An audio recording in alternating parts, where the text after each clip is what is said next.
नमस्कार, बहुत बहुत स्वागत है आप सभी का। शाम के 5 बज रहे हैं और वक्त हो गया है टॉप 5 का, यानी कि हम टॉप 5 एंकर्स आपके लेकर आए हैं आज की 25 बड़ी खबरें। तो चलिए शुरुआत करते हैं टॉप 5 की। जम्मू कश्मीर की डोडा मुठभेड़ में घायल हुए 5 जवान शहीद हो गए। शहीदों में एक मेजर और 4 जवान शामिल हैं। सभी जवानों को श्रद्धांजलि दी गई। जानकारी के मुताबिक सोमवार की देर शाम डोडा शहर से लगभग 55 किलोमीटर दूर देसा वन क्षेत्र में धारीगोटे और आरबागी में एक संयुक्त तलाशी अभियान शुरू हुआ। थोड़ी देर बाद गोलाबारी की शुरुआत हो गई। आतंकवादियों ने भागने की कोशिश की। बहादुर सैनिकों ने घने जंगलों के बीच उनका पीछा किया, जिसके बाद रात 9 बजे के आसपास जंगल में मुठभेड़ हुई और इसमें हमारे जवान शहीद हो गए।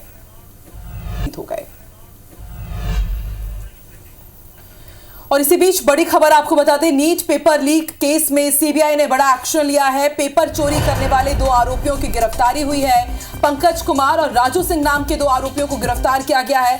पंकज कुमार की गिरफ्तारी पटना से हुई है और सीबीआई ने राजू सिंह को हजारीबाग से पकड़ा है। पंकज ने नीट का पेपर चोरी किया था, राजू ने पेपर आगे देने में मदद की थी। तो एक के बाद एक तार जुड़ते जा रहे हैं और आरोपियों की गिरफ्तारी हो रही है। नीट केस में सीबीआई ने बड़ी कार्रवाई करते हुए 2 आरोपियों को पकड़ा है। इन्होंने नीट का पेपर चोरी किया था, एक ने पेपर चोरी किया और दूसरे ने उसे आगे सर्कुलेट करने में मदद की है। 2 आरोपियों की गिरफ्तारी हुई है, एक की पटना से और एक की हजीराबाग से।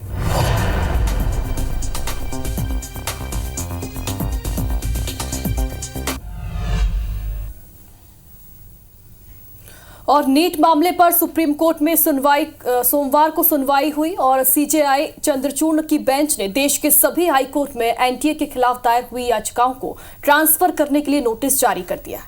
दरअसल एनटीए ने सुप्रीम कोर्ट में नई याचिकाएं दायर की थी और इनमें एजेंसी ने देश के सभी हाई कोर्ट में लगी याचिकाओं को सुप्रीम कोर्ट में ट्रांसफर किए जाने की मांग की थी। और इस मामले की सुनवाई की सीजेआई चंद्रचूड़, जस्टिस पार्दीवाला और जस्टिस मनोज मिश्रा की डिवीजन बेंच ने। वहीं सुप्रीम कोर्ट में नीट पेपर लीक और एग्जाम कैंसिल किए जाने की याचिकाओं पर अगली सुनवाई अब 18 जुलाई को होगी। तो वहीं आम बजट से पहले केंद्र सरकार ने सर्वदलीय बैठक बुलाई है। 21 जुलाई को सर्वदलीय बैठक होगी। संसद का दूसरा सत्र 22 जुलाई से शुरू होगा, जो कि 12 अगस्त तक चलेगा। लोकसभा चुनाव के नतीजों में बीजेपी को इस बार बड़ा झटका लगा था। पीएम मोदी के तीसरे कार्यकाल में पार्टी अपने दम पर बहुमत हासिल नहीं कर पाई। अब राज्यसभा में भी पार्टी के लिए अच्छी खबर नहीं है। बीजेपी के नेतृत्व वाली एनडीए का संख्या बल राज्यसभा में भी कम हो गया है। इसकी वजह से राज्यसभा के 4 मनोनीत सांसद राकेश सिन्हा, राम सकल, सोनल मानसिंह और महेश जेठमलानी रिटायर हो गए हैं। मौजूदा स्थिति की बात करें तो राज्यसभा में अभी 226 सांसद हैं, वहीं 19 सीटें अभी भी खाली है। संख्या बल के हिसाब से बीजेपी राज्यसभा की सबसे बड़ी पार्टी है। इसके पास कुल 86 सदस्य हैं। वहीं एनडीए के संख्या बल की बात करें तो यह संख्या 101 है, जबकि मौजूदा स्थिति में बहुमत का आंकड़ा 113 है। बीजेपी का संख्या बल राज्यसभा में पहले से कम हुआ है। इसका विधेयक पारित कराने में असर देखने को मिल सकता है। हालांकि राज्यसभा में अभी भी 7 मनोनीत सदस्य मौजूद हैं। इसके अलावा 2 सदस्य निर्दलीय भी मौजूद हैं। इनका बीजेपी को पहले भी समर्थन मिला है। वहीं एआईएडीएमके और वाईएसआरसीपी को भी बीजेपी का करीबी माना जाता रहा है। राज्यसभा में जरूरत पड़ने पर ये सरकार के साथ जा सकते हैं। इसी तरह कांग्रेस के नेतृत्व वाले इंडिया गठबंधन के सदस्यों की संख्या 87 है। और आज एक दुखद खबर बिहार के दरभंगा से आई। विकासशील इंसान पार्टी वीआईपी दल के प्रमुख बिहार सरकार के पूर्व मंत्री मुकेश सहनी के पिता जीतन सहनी की दरभंगा के सुपैल बाजार स्थित उनके पैतृक घर में हत्या कर दी गई। घर के अंदर क्षत विक्षत शव मिला है। हत्याकांड की खबर जैसे ही मिली, घटनास्थल पर लोगों की भीड़ जमा हो गई। पुलिस मामले की जांच कर रही है। हत्या इतनी बेरहमी से की गई कि पेट की जो आंतें हैं और चेहरे से आंख बाहर आ गई है। ऐसा लग रहा है कि चाकू से कई बार हमला किया गया है। और अब खबरधार से है, यहां भोजशाला परिसर में पूजा अर्चना के लिए श्रद्धालु पहुंचे हैं। परिसर में हनुमान चालीसा का पाठ भी किया गया। बता दें कि हाईकोर्ट की अनुमति पर मंगलवार को श्रद्धालु भोजशाला में पूजा पाठ करते हैं।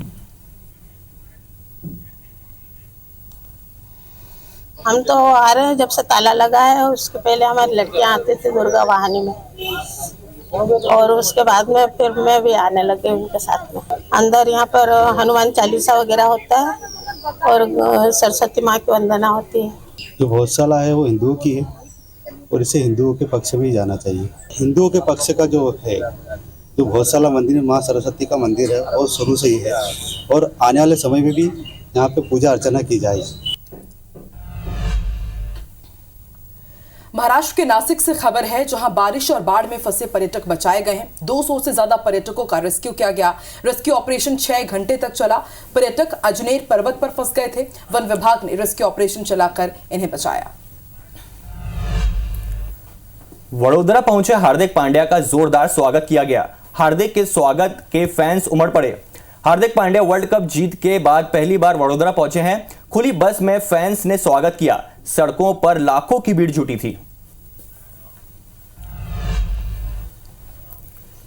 तो अब आपको बताएंगे सड़क हादसे से जुड़ी 2 खबरें। पहली खबर है मुंबई से, जहां सड़क हादसे में 5 लोगों की मौत हो गई। मुंबई एक्सप्रेसवे पर बस खाई में जा गिरी। ट्रैक्टर से टक्कर के बाद ये बस खाई में गिरी। हादसे में 5 की मौत हुई है और 42 सवारियां घायल हैं। फिलहाल घायलों को अस्पताल में भर्ती किया गया है। वही दूसरी तस्वीर आप देख रहे हैं ग्रेटर नोएडा से, जहां पर पिकअप वाहन से तेज रफ्तार कार टकरा गई और हादसे में 3 लोगों की मौत हो गई। 9 लोग घायल हैं और शादी समारोह से लौटकर ये वापस जा रहे थे। इसी दौरान यह हादसा हुआ। हल्द्वानी गांव के सभी रहने वाले थे।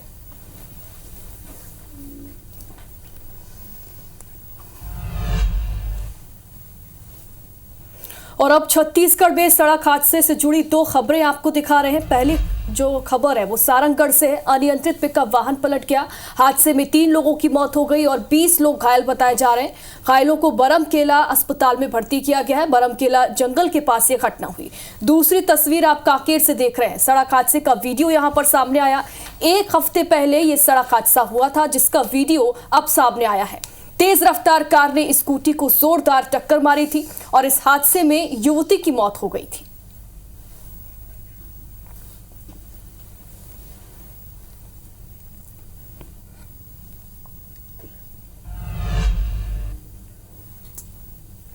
छत्तीसगढ़ भाजपा ने कार्टून पोस्टर जारी किया। राहुल गांधी पर पोस्टर जारी कर तंज कसा। राहुल को फरसा और संविधान की किताब लिए हुए दिखाया गया। पोस्टर में लिखा है कि संविधान की हत्या करने वाले परिवार का वारिस संविधान बचाने का राग अलाप रहा है। इधर उपचुनाव की घोषणा के बाद ही भाजपा में कलह और विद्रोह देखने को मिल रहा है। विजयपुर विधानसभा 2 से विधायक रामनिवास रावत को मोहन कैबिनेट में मंत्री बनाया गया है और उसके बाद उपचुनाव की घोषणा हुई है। वहीं बीजेपी से पूर्व विधायक सीताराम आदिवासी टिकट के लिए दावेदारी कर रहे हैं।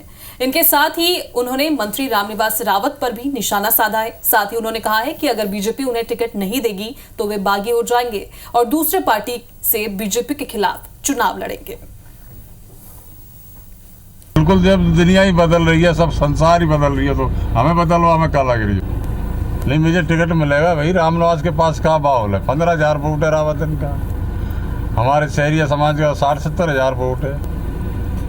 मेरा एक कहना है कि मुझे टिकट चाहिए पार्टी से, भारतीय जनता पार्टी से मैं चुनाव लड़ूंगा।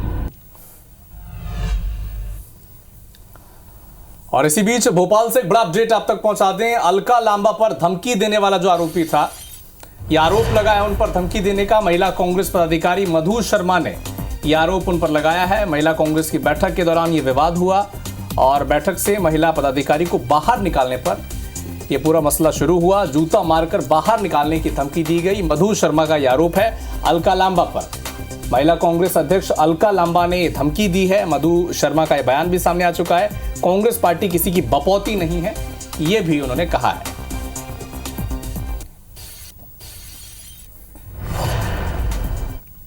हमारी कलाल हिम्मत नहीं है, ये जूता मारेंगे, मारे जूता, हम जूता खाएंगे, चलो मारो जूता। उनका बोले निकला, हमारा जूता मारे वो। बेइज्जती के जमाने किसी मारियों का नाम का सीनियर लोग हैं, अर्जुन सिंह के जमाने के हैं। ये तो आ जाएंगे 10 बार पार्टी में गई है, यहाँ गई है, वहाँ हम लोगों को बताते हैं। अब बात करने का इनका तरीका इतना आप है, हमारी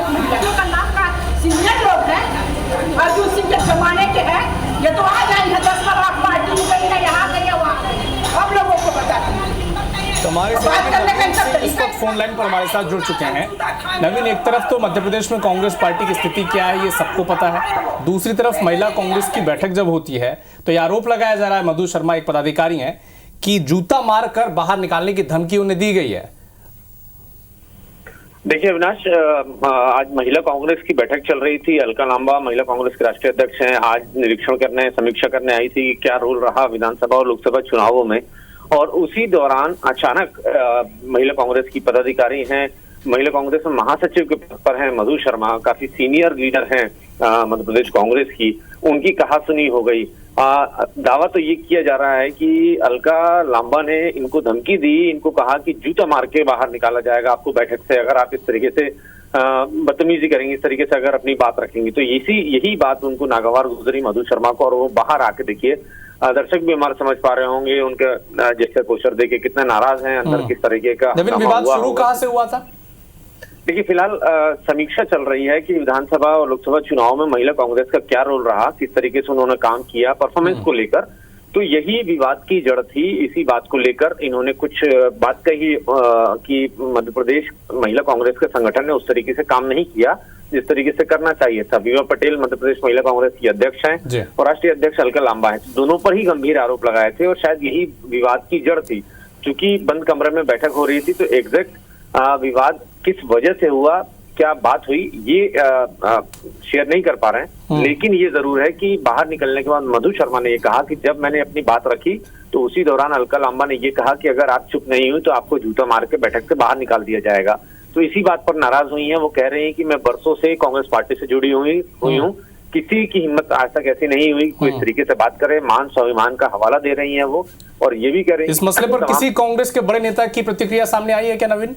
देखिए फिलहाल कोई बातचीत करने को तैयार नहीं है विनाश इस पूरे मसले पर। और कुछ महिला कांग्रेस की पदाधिकारी जो चैम्बर से बाहर निकली हैं बैठक जहां हो रही है, उनसे भी हमने बातचीत करने की कोशिश की। उन्होंने भी साफ इनकार कर दिया कि इस मसले पर वो कुछ नहीं जानती, कुछ बात नहीं करेंगी।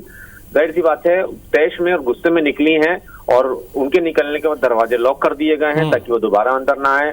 और भारी हंगामा हुआ, काफी सारी महिला जो कांग्रेस की पदाधिकारी हैं वो सख्ते में हैं और अंदर से उनको निर्देश दे दिए गए हैं कि बाहर जाके वो किसी से इस बारे में किसी तरीके की बातचीत ना करें।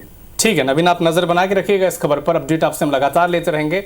तो महिला कांग्रेस की बैठक भोपाल में चल रही थी, अलका लांबा पर आरोप ये लगाया है मधु शर्मा ने कि जूता मारकर बैठक से उन्हें बाहर निकाल दिया जाएगा। क्या कहा है मधु शर्मा ने, एक बार आपको वो भी सुनवाते हैं। इस तरह से बेइज्जती करेंगे तो हम वही बोले कि आप जूता मारिए हमको, हम खा के जाएंगे। आपको छाती में दम है तो मुझे मार के दिखाइए। मैम किसने बोला आपसे? अलका लांबा जी ने, राष्ट्रीय महिला कांग्रेस की जो अध्यक्ष है। भोपाल में सरेराह धर्मांतरण के लिए प्रेरित करने का मामला सामने आया। शिकायत के बाद भी पुलिस ने मामला दर्ज कर कुछ लोगों को गिरफ्तार भी किया है। दरअसल शहर के पिपलानी इलाके में एक वीडियो सोशल मीडिया पर जमकर वायरल हुआ जिसमें 3 महिलाएं और 2 पुरुष धर्म परिवर्तन के लिए प्रचार प्रसार कर रहे हैं। धर्म परिवर्तन के नाम पर इन लोगों की एक युवक से बहस हो गई जिसके बाद ये पूरा मामला उजागर हुआ। शहर के शिवनगर में पार्ट्स शॉप का संचालन करने वाले व्यापारी ने पुलिस से शिकायत की। कारोबारी की शिकायत के बाद 3 महिलाओं को पुलिस ने गिरफ्तार किया। हालांकि जमानत के बाद उन्हें छोड़ दिया गया। महिलाओं के पास से पुलिस ने प्रचार प्रसार संबंधी पर्चे, किताबें, डायरी भी जब्त किए। नगर आनंदनगर में क्रिश्चियन धर्म का प्रचार कर रहे हैं तथा जो हिंदू परिवार रहते हैं स्लम एरिया में उनको जो है ईसाई धर्म अपनाने के लिए जो है पैसे का ऑफर और बच्चों की अच्छी एजुकेशन का ऑफर दे रहे हैं। महिलाओं से पूछताछ की गई है। इनके द्वारा बताया गया है कि चंद्रभान और बदा प्रसाद इनको लेके आए थे और उनके पास से कुछ पंपलेट, कुछ बुकलेट जब्त की गई है और FIR करके नोटिस पर छोड़ने। संगठन के संबंध में जो चंद्रभान और बदा प्रसाद की अरेस्टिंग होगी उसके बाद ही कुछ पूछताछ हो पाएगी।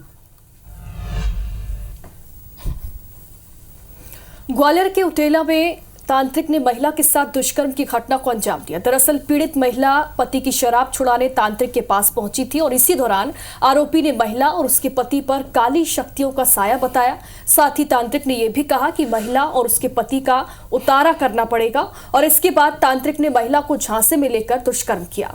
पीड़िता ने घटना की जानकारी अपने पति और थाने में की, जिसके बाद पुलिस ने केस दर्ज कर जांच शुरू कर दी।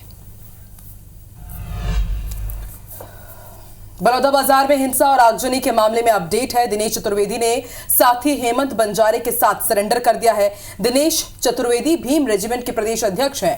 पुलिस ने दिनेश और हेमंत से पूछताछ के लिए 20 जुलाई तक कोर्ट से रिमांड मांगी थी। हिंसा मामले में अब तक 163 लोगों को गिरफ्तार किया जा चुका है। और अब दो तस्वीरें आपको दिखा रहे हैं। पहली तस्वीर ग्वालियर की है। यहाँ पर कलेक्ट्रेट में जन सुनवाई का आयोजन किया गया, जहां एक महिला ने अपने ऊपर पेट्रोल डाल दिया। जमीन का पट्टा नहीं मिलने से महिला नाराज थी और बार बार आवेदन देने के बाद भी सुनवाई नहीं हुई। मौके पर मौजूद पुलिस ने महिला को रोका। महिला को मुरार अस्पताल में फिलहाल भर्ती किया गया है। महिला के पति का आरोप है कि बरसों पुरानी जमीन पर दबंगों ने कब्जा किया हुआ है। सरकारी जमीन पर दो पक्षों का कब्जा है। और वहीं दूसरी तस्वीर गुना से आपको दिखा रहे हैं। जन सुनवाई के दौरान यहां पर जमकर हंगामा हुआ है। पुलिस कस्टडी में देवा पारदी की मौत के बाद यह हंगामा खड़ा हुआ। महिलाओं ने कपड़े उतारकर कलेक्ट्रेट कार्यालय में प्रदर्शन किया। कलेक्ट्रेट में आवेदन देने के लिए ये महिलाएं गई हुई थी। महिलाओं ने पुलिस पर आरोप लगाए कि देवा पारदी को के साथ मारपीट की गई है। उसे जबरन उठाकर थाने ले जाया गया।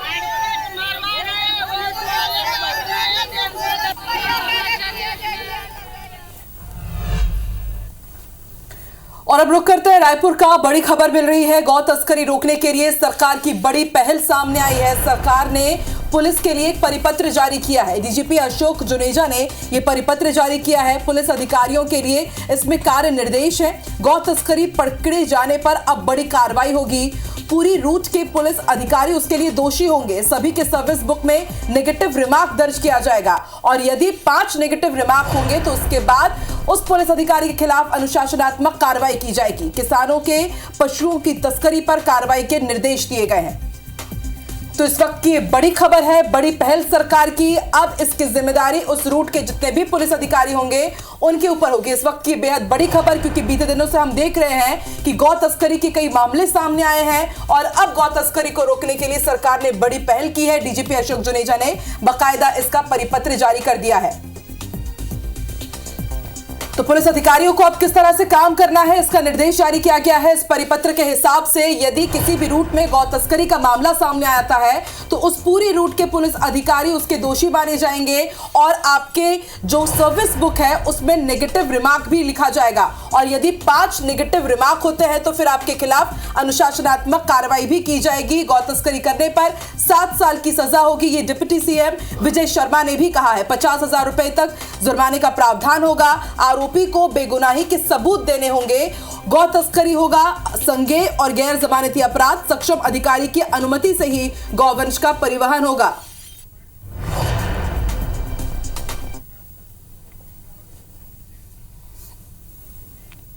विशेष रूप से कहना चाहता हूं कि अब इसमें 7 साल की सजा और 50,000 रुपए तक का जुर्माना ये निर्धारित हुआ है। जो दूसरा ये है कि बर्डन ऑफ प्रूफ ये अभियुक्त के ऊपर होगा। अपराध संज्ञेय और गैर जमानती माने जाएंगे। सक्षम अधिकारी की अनुज्ञा पत्र के बिना परिवहन नहीं किया जा सकेगा अथवा पूरा परिवहन अवैध माना जाएगा। परिवहन करते समय गाड़ी के ऊपर अलग से फ्लैग्स लगा करके बताया जाए, स्पष्ट किया जाएगा कि इसमें गौवंश का परिवहन किया जा रहा है, ताकि बात बहुत स्पष्ट हो सके। और टॉप 5 में फिलहाल इतना ही। देश और दुनिया की तमाम बड़ी खबरें IBC 24 पर लगातार जारी है। आगे देखिए जनता को स्पेशली डेडिकेटेड शो सरोकार। हमें दीजिए इजाजत। नमस्कार।